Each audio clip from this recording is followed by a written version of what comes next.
کے اندر کوئی رینکنگ نہیں ہوگی. ہر ایک نے اپنا جذبہ بیان کرنا ہے اور وہ جذبہ جو ہے اصل تو اس کا میسج ہے نا کہ وہ میسج کیا لوگوں تک پہنچ رہا ہے, اس میسج کی بات ہے. تو تقریروں کی طرف چلتے ہیں. سب سے پہلے ہمارے ساتھ موجود ہیں حمزہ سلیم کیانی صاحب. حمزہ السلام علیکم. وعلیکم السلام. کیسے ہیں آپ؟ الحمدللہ. آپ کا تعلق کس یونیورسٹی سے ہے؟ نمل یونیورسٹی سے. نمل یونیورسٹی سے, اوکے. اور وہاں پر آپ کیا پڑھ رہے ہیں؟ میں انٹرنیشنل ریلیشنز کا طالب علم. انٹرنیشنل ریلیشنز کا ہی سارا کشمیر کا جو کھیل ہے وہ سب انٹرنیشنل ریلیشنز کا ہی ہے. اور بلاؤں بھی میں کشمیر سے ہی کر رہا ہوں. اچھا, آپ کا تعلق بھی کشمیر سے ہے. اوکے, گڈ, ٹھیک ہے. تو بس پھر آپ کا وقت شروع ہوتا ہے اور آپ کی تقریر شروع ہوتی ہے. کچھ غلط تو نہیں چاہا تھا صدر علی وقار, بس ایک خواب کی تعبیر چاہی تھی. چاہا تو یہ تھا ہمارا اپنا پرچم سکہ رائج الوقت ہوگا.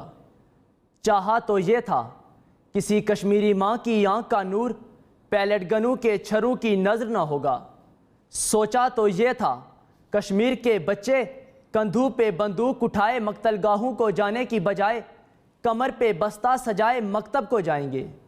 سوچا تو یہ تھا قلم کی طاقت تلوار کی طاقت کو مات دے جائے گی, مگر صدر علی وقار آزادی کا خواب دیکھنے والوں کی آنکھوں میں کانچ بھر دیے گئے اور باد نسیم 1400 سال قبل دشت کربلا سے ہوتی ہوئی وادی کشمیر جا پہنچی اور مقبوضہ وادی میں باپ کے سامنے بیٹوں کے سر تن جدا کر دیے جاتے ہیں اور بیٹوں کے سروں کے کلے تعمیر کر کے اس پہ فرعونیت کا ڈھونگ رچایا جاتا ہے.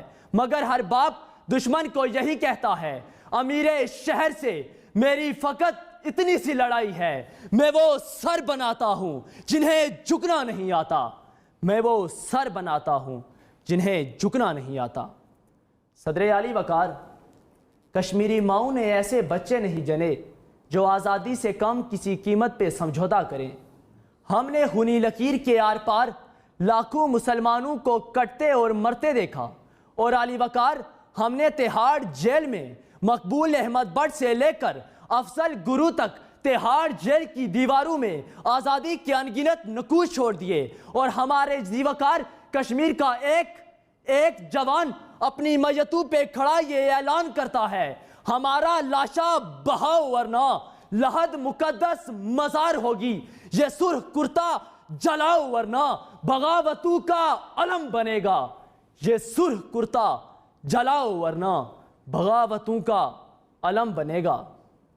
صدر علی وقار پچھلے 6 مہینوں سے بند کیواڑ شاید آخری گولی اور آخری فوجی کے انتظار میں ہیں, اور اس حقیقت کو بھی تسلیم کر لینا چاہیے کہ ہم کشمیریوں سے کیا گیا عہد وفا بھولتے جا رہے تھے اور کشمیری سبز چادر کو اپنا کفن بنا کر آغوش لحد میں اتر رہے تھے. اس بھرم کے ساتھ میرے پاس تم ہو, اور صدر علی وقار کشمیری ہم سے یہ امید لگائے بیٹھے ہیں کہ بتو کے اس شہر میں جا کر خدا کا نام لکھ دینا, جہاں کفر لکھا ہو وہاں اسلام لکھ دینا, اور اگر وہ صلح کے پھول پاؤں سے کچل ڈالیں تو پھولوں کی ہر پتی پر قتل عام لکھ دینا, اور پھولوں کی ہر پتی پر قتل عام لکھ دینا. اور صدر علی وقار اب کی بار ہم نے یہ عہد کر رکھا ہے, کشمیر کی جانب اٹھنے والے ہر ناپاک قدم کو زمین میں گاڑ ڈالیں گے اور آزادی سے کم کسی قیمت پہ سمجھوتا نہیں کریں گے. اور اب کی بار ہم نے یہ عہد کرنا ہوگا, گلگت سے بابا جان اور مقبوضہ وادی میں یاسین ملک کی پکار پہ لبائی کہنا ہوگا. اور علی وقار آج ہم نیوز کے اس مقدس سیوان میں کھڑا میں کشمیر کا نمائندہ کشمیر کے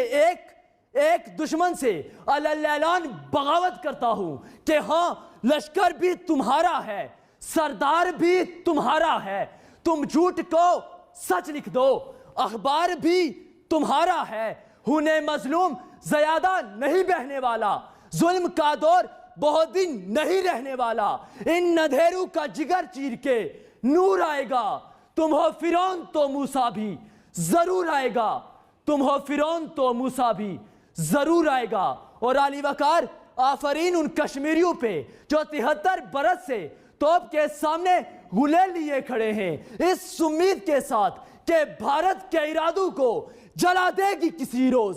جلتی ہوئی ہر آنکھ کے ہر خواب کی تعبیر کہتا ہے ابھرتی ہوئی ہر صبح کا سورج کچھ اور بھی نزدیک ہے آزادی کشمیر، کچھ اور بھی نزدیک ہے آزادی کشمیر۔